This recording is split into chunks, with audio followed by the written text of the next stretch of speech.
Bonjour mes petits amis du confinement, je me présente, Marie-Françoise, je suis citoyenne lambda, fraîchement à la retraite et je vous présente ma deuxième vidéo. Je profite de ce confinement pour vous faire passer des messages, mes ressentis, voilà, partager et essayer de faire avancer le schmilblick parce que je pense qu'on vit une situation quand même qui est assez grave, sans précédent. Donc du coup, on ne sait pas trop où on va, comment est-ce que l'on va réagir. L'être humain est complexe, il est aussi imprévisible. Donc des fois, un homme averti en vaut deux. C'est pour cette raison que je me permets de donner mon ressenti, voilà, et de vous mettre peut-être sur le rail de choses que vous n'aviez pas forcément pensé, parce qu'on ne peut pas penser à tout, on ne sait pas tout, et voilà. Et on ne nous dit pas tout non plus, hein. Donc maintenant, est-ce que ce coronavirus, que cette situation a été provoquée, est-ce qu'il y a une part ou pas volontaire du gouvernement? Tout ça, ça peut passer dans vos têtes, ça peut vous avoir traversé l'esprit, mais ça ne nous regarde pas et du coup, c'est aussi, ça nous dépasse. Donc, moins on se mettra ça dans la tête et mieux on sera positif, mieux on sera dans notre tête et mieux on pourra prévoir les choses positivement pour l'après confinement, puisque c'est vraiment le thème d'aujourd'hui. C'est vraiment quelque chose auquel on doit penser, comment va se passer cet après-confinement, après cette hibernation, hein, qui aura duré un mois et demi, peut-être 2 mois, enfin j'espère le plus court possible. Voilà, il faut savoir que tous les gens ne vivent pas la même façon de se confiner, d'être confinés.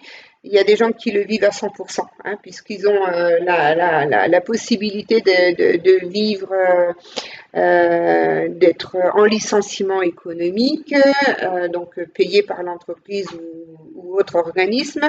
Donc du coup, c'est un confinement complet avec les enfants et voilà. Donc le temps de réfléchir, le temps de se reposer, voilà. Il y a d'autres personnes qui vont être obligées d'être dans le confinement mais sans revenus, hein, parce qu'elles auront été auto-entrepreneuses ou auto-entrepreneurs ou petites entreprises ou des entreprises qui n'auront pas eu non plus assez de recul pour pouvoir surmonter cette crise, hein, d'être sans activité pendant un mois et demi. On va se trouver face à tout un tas de situations. Des gens aussi qui ne vivent pas le confinement parce qu'ils sont toujours appelés à travailler. Donc je pense à tout ce qui est personnel du service hospitalier, les gens qui travaillent dans les grandes surfaces, tout ce qui est alimentaire, les petits commerces, les boulangeries, les poissonneries, les boucheries, enfin peu importe. Savoir aussi que tous ces gens qui sont dans le commerce n'ont pas non plus n'ont pas accès à des garderies pour les enfants. Donc souvent les enfants sont appelés à se garder eux-mêmes, hein. Donc toutes ces choses-là vont faire que il est possible que quand tout va repartir, il y ait des frictions, il y ait un fossé qui se creuse aussi, des tensions qui se mettent, des conflits, que ce soit dans les familles, hein, entre amis, entre voisins ou autres, parce que on aura trop tendu l'élastique et du coup, il ne faudra pas grand-chose pour que ça parte et que ça explose. Donc ça, un homme averti en vaut deux. C'est pour cette raison que je tenais à mettre un point sur toutes ces choses-là, parce que il est fort possible que ça arrive. Donc c'est à nous d'en être avertis, d'y penser et de mettre les choses en place pour prendre le plus de recul possible et que tout se passe bien. Donc, nous sommes tous conscients qu'il faut remettre aussi le pays sur les rails. À quel prix, on ne sait pas. Tout ce qu'il faut espérer, c'est qu'on ne nous redemande pas de travailler plus pour récupérer ce qui a été perdu, parce que là, c'est même pas la peine. Je pense que les gens vont péter les plombs et ce sera pire. Donc, c'est vraiment pas à souhaiter. Je pense que ce confinement, pour moi, il peut être bénéfique dans le sens où on peut trouver d'autres possibilités de travail, comme le télétravail. On peut très bien œuvrer pour. Il y a des idées, hein, peut-être aller 2 ou 3 fois par semaine au bureau et puis le reste du temps le faire en télétravail. Il y aura peut-être d'autres travails. Il y a certainement des choses à créer, des nouvelles choses qui vont s'instaurer. Donc, c'est le côté positif certainement du confinement. Donc voilà. Il y a aussi le côté financier, hein. C'est vrai que beaucoup de gens, j'entends, ont des craintes concernant le renflouement de la dette. Ils ont peur à ce qu'on prenne leurs économies. Je l'espère pas. J'espère qu'il y aura assez de ressources où des gens, enfin des fortunes, enfin je sais pas, c'est difficile, hein. Là, je veux pas trop m'en mêler, mais j'espère vraiment que ce sera juste et que on ne touchera pas à ce que les gens, enfin, à l'argent que les gens ont accumulé toute une vie pour, euh, pour continuer à vivre et à bien vivre et à faire leurs projets. Voilà. Donc aujourd'hui, mes pensées, elles sont vers le milieu hospitalier, hein, tous ces gens qui travaillent, tous ces gens qui travaillent dans les grandes surfaces, les commerçants, les éboueurs, les routiers, les gens qui sont dans le télétravail, qui font en sorte que tout ce qui est administratif et tout ce qui peut être fait dans le télétravail et qui permettent à la vie économique de continuer à fonctionner, même si c'est au ralenti, ben merci à tous ces gens-là. Je pense aussi à toutes les familles endeuillées, hein, qui ne peuvent pas vivre les sépultures et leur recueillement comme avant, puisque tout est plus ou moins suspicieux quand il y a une mort. Donc il faut savoir que ces gens sont tout de suite mis dans des poches et ça part à la crémation. Hein, pour pas laisser, alors ça peut être pour ne pas laisser de traces, on peut le supposer. Peu importe, j'ai tout dit, j'ai rien dit, hein. Mais voilà, en tout cas, les gens n'ont pas le temps, ils ne peuvent pas se recueillir ou s'il y a sépulture après, donc c'est avec un minimum de personnes. Donc ça aussi, je pense que ça doit être très dur à vivre. Donc je pense à eux, je pense aux personnes des EHPAD, des structures de personnes handicapées qui avaient l'habitude d'avoir des aides ou des gens qui venaient les accompagner. Donc ce sont des gens qui sont aussi mis un petit peu à l'écart. Donc ce sont des gens, des personnes qui restent dans leur chambre.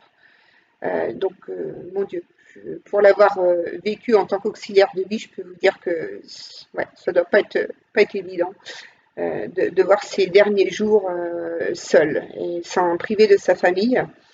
Donc je pense à ces gens-là, je pense aussi aux personnes confinées dans leur appartement. Il peut y avoir des familles 3, 4, 5, 6 dans des 60 mètres carrés, sans balcon. Donc là aussi, je pense que ça ne doit pas être facile à vivre. Je pense aussi aux familles qui, avant le confinement, étaient un petit peu en situation conflictuelle.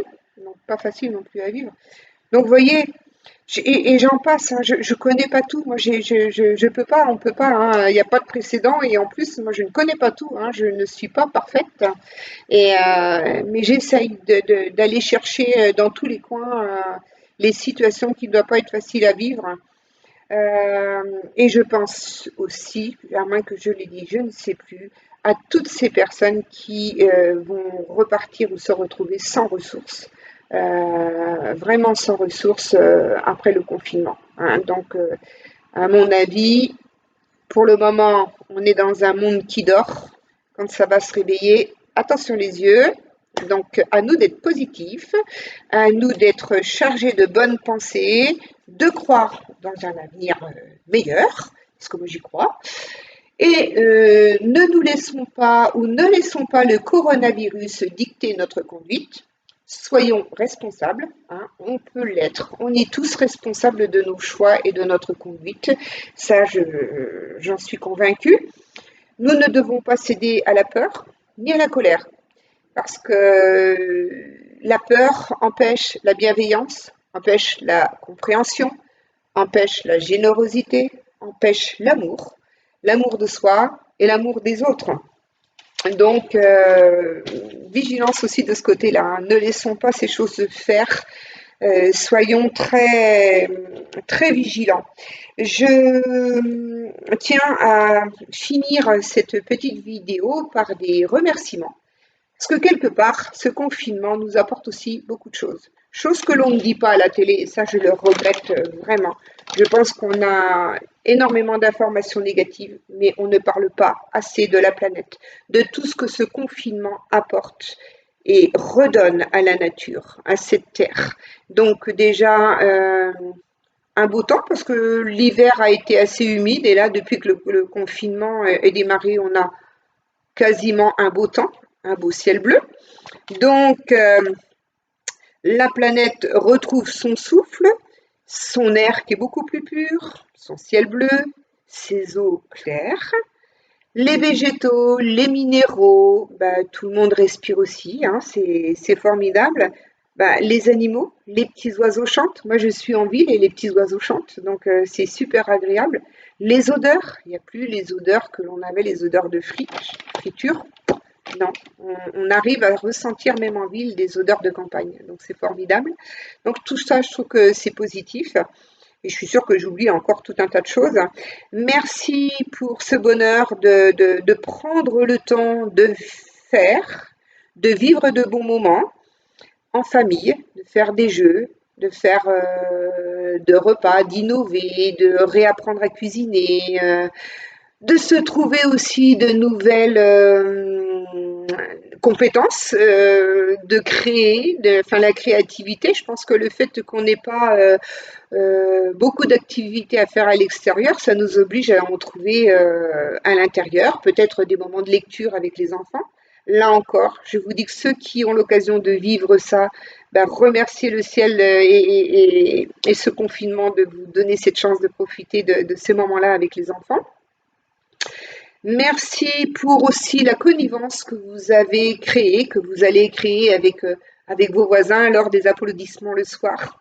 Alors là aussi, je tiens à insister sur les applaudissements, parce qu'à la télé, on n'en parle pas assez. Il n'y a que le milieu hospitalier. Ok, je sais que c'est un milieu qui a besoin d'être applaudi, mais il ne faut pas oublier tous les autres qui travaillent et qui travaillent pour nous, parce que sans la nourriture, on ne pourrait pas les travailler. Donc, rien, enfin, l'un ne va pas sans l'autre. Donc, tous ces moments d'applaudissement, pour moi, personnellement, à 8 heures, c'est le lâcher des fauves. Tout le monde sort, on met la musique et pendant 5 minutes, on s'éclate. C'est formidable. J'aimerais qu'après, ça puisse continuer. Je trouve que c'est formidable. Merci pour de nous permettre, enfin, que ce confinement nous permette de retrouver nos vraies valeurs.